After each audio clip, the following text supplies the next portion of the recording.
Unapoona watu wanafanya bidii na unapoona kuna matumaini ya kufaulu, basi wewe jiunge nao. Amka mapema pia wewe, fanya bidii.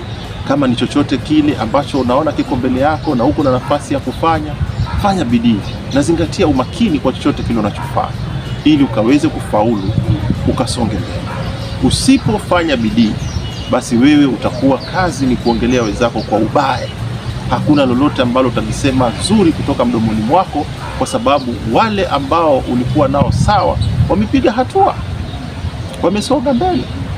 Ndio iko wakati ambapo unaweza kuwa unatia bidii, lakini siku yako haijafika.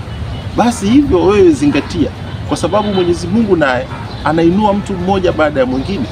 Mwingine anainuliwa akiwa yuko na miaka 18, mwingine anainuliwa akiwa yuko na miaka 30, mwingine atainuliwa anapofika miaka 50. Hata